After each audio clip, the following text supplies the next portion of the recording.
स्वागत है आप सभी का एडेड जूनियर शिक्षक भर्ती में यहाँ पर कुछ महत्वपूर्ण अपडेट के साथ। सबसे पहले आप सभी को बता दें कि जो 3 नवंबर को डेट लगी थी इलाहाबाद हाई कोर्ट में इनवैलिड रिजल्ट कम अंक वाले मामले में, उस पर सुनवाई नहीं हो पाई थी, इसीलिए हमने आपको कोई भी अपडेट उसकी नहीं दी थी। आप सभी पूछ रहे थे तो एक बार आपको यहाँ पर केस स्टेटस दिखाएंगे, साथ ही साथ प्रत्यावेदन वाले मामले का भी केस स्टेटस आप सभी को दिखाएंगे। इस वीडियो में बात करने वाले हैं कि डॉक्यूमेंट्स, आपको कुछ डॉक्यूमेंट्स से संबंधित यहाँ पे महत्वपूर्ण जानकारी आप सभी के बीच में शेयर करना चाह रहे थे, क्योंकि आप सभी के कमेंट जो आ रहे थे उसी के आधार पर, साथ ही साथ मेरिट चयन सूची को लेकर के और कट ऑफ कब पता चलता है। यहाँ पर आपको कट ऑफ नहीं बताने वाले हैं, प्लीज़ आप सभी नाराज़ मत हुआ करिए, क्योंकि कट ऑफ बता पाना बहुत मुश्किल है।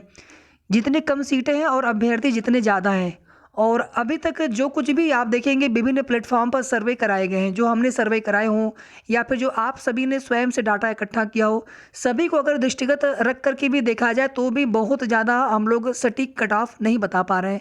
एक अनुमान है, सभी के अपने अपने अनुमान है, उसी के आधार पर हम लोग उम्मीद मान करके चल रहे हैं कि हमारा इस भर्ती में हो सकता है कि नहीं हो सकता है। और एक यहाँ पर और है कि कितने अभ्यर्थी लगभग इस भर्ती में काउंसलिंग छोड़ देंगे। कल यूजीसी नेट जेआरएफ का रिजल्ट आया है, लेकिन चूंकि वह केवल अर्हता है कोई, तो इस वजह से वे लोग भी यहाँ पर काउंसलिंग कराएंगे ही कराएंगे। वीडियो को आप सभी प्लीज़ लाइक कर दीजिएगा, शेयर आप सभी कर सकते हैं, साथ ही साथ अगर आपने अभी तक चैनल को सब्सक्राइब न किया हो तो प्लीज़ सब्सक्राइब कर लें। ये जो है इनवैलिड रिजल्ट और कम अंक वाले मामले का केस स्टेटस है। इस मामले पर सुनवाई 3 नवंबर को लगी थी। उसके बाद मामला जो है लाइकली टू बी लिस्टेड 10 के लिए दिखा रहा था, लेकिन फिलहाल में यहाँ पर दिखा रहा है case is not on list, तो मे भी 10 के आसपास सुनवाई हो सकती है। और आप सभी को बता दें, यहाँ पर अगर आप देखेंगे ये मामला 1 2 3 4 बार लिस्टेड हुआ है, लेकिन हर बार आप देखेंगे लेफ्ट ओवर केस यहाँ पर हो जा रहा है, मतलब मामले पर सुनवाई नहीं हो पा रही है। सुनवाई अगर हुई होती तो कम से कम एक कोर्ट ऑर्डर अब तक आना चाहिए था, बट कोई भी सुनवाई अभी तक इस मामले पर नहीं हो सकी है। 16/0/16/059 शिवशंकर सिंह एंड 39 के अदर्स के नाम से याचिका पड़ी हुई है, और ये प्रत्यावेदन वाला याचिका है जिसमें सेम केस स्टेटस अभी भी दिखा रहा है 23 नवंबर की। और ये मामला जो है अब हो जाना है निस्तारित। इसकी वजह से भर्ती में कोई भी दिक्कत नहीं है। ये चीज़ जो है पीएनपी सचिव महोदय या एडी बेसिक महोदय अनिल भूषण चतुर्वेदी सर बिल्कुल स्पष्ट कर चुके हैं।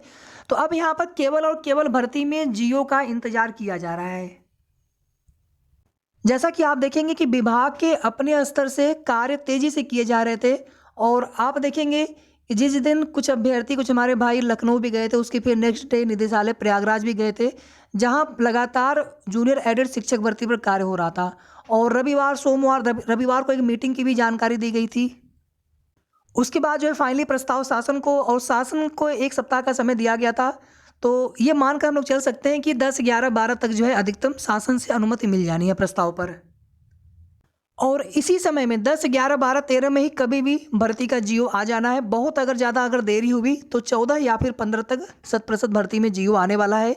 हम लोग यही मान करके चल रहे हैं, क्योंकि जिस प्रकार से भर्ती प्रक्रिया वर्तमान में गतिमान है, जिस प्रकार से अधिकारीगण बता रहे हैं, जिस प्रकार से निदेशक मैम ने या फिर पीएनपी सचिव महोदय सर ने या फिर अन्य अधिकारियों के माध्यम से चीज़ें बताई जा रही है, उसको देखते हुए यहाँ पर हम सभी को ये उम्मीद है कि अब जो है भर्ती में किसी भी प्रकार की देरी नहीं होने वाली है, और 15 नवंबर से पहले कभी भी भर्ती का जीओ शासनादेश हम सभी के बीच में होगा। इसके बाद यहाँ पर देखिए आप सभी, जो डॉक्यूमेंट्स में कोई भी डॉक्यूमेंट्स हो, आपका कास्ट सर्टिफिकेट हो, आय प्रमाण पत्र नहीं चाहिए होता है, कास्ट, निवास, ईडब्ल्यूएस के बारे में एक खास बात और भी है कि फॉर्म भरने की लास्ट डेट से तो पहले का होना चाहिए। जैसे आपका मार्च में कोई एक तिथि है और फॉर्म भरने की वो लास्ट डेट है 2021 में, तो उसके पहले का प्रमाण पत्र जारी हुआ रहना चाहिए। साथ ही साथ 1 अप्रैल 2020 के बाद का जारी होना चाहिए। ये बिल्कुल स्पष्ट है नोटिफिकेशन की जो नियमावली है ईडब्ल्यूएस प्रमाण पत्र की अर्हता को लेकर के, उसकी वैलिडिटी को लेकर के। 7 नवंबर को सुप्रीम कोर्ट से ईडब्ल्यूएस पर ऑर्डर भी आने वाला है फाइनल, जो कि सुनवाई कई दिनों तक चली है लगातार 5 सदस्यीय संविधान पीठ के द्वारा, जिसमें chief justice U U Lalit sir भी उपस्थित थे। तो कल देखते हैं क्या होता है, उसमें अर्हता संबंधी कुछ बदलाव होने की उम्मीद है।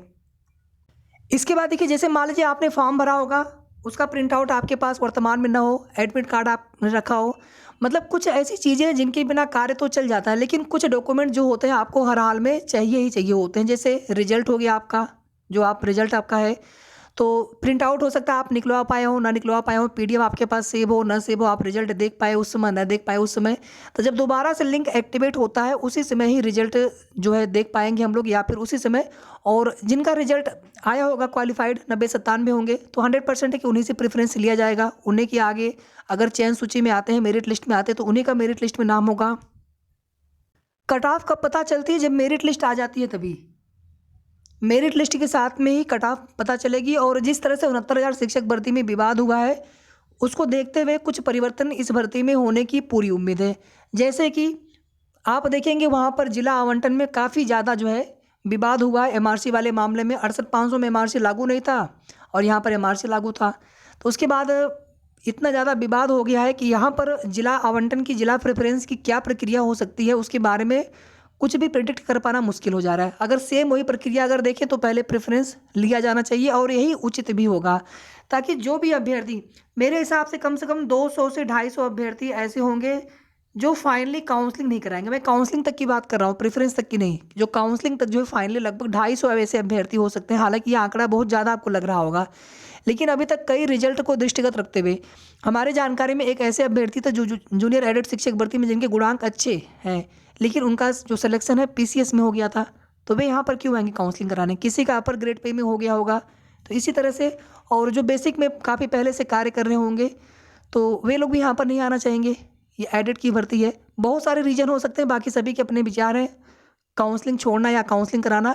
लेकिन ये होता है कि जो कहीं पर पहले से कार्यरत हैं, सरकारी जॉब पर हैं, अगर उनके यहाँ पर छोड़ने से किसी बेरोजगार अभ्यर्थी को वो सीटें मिल जाती हैं।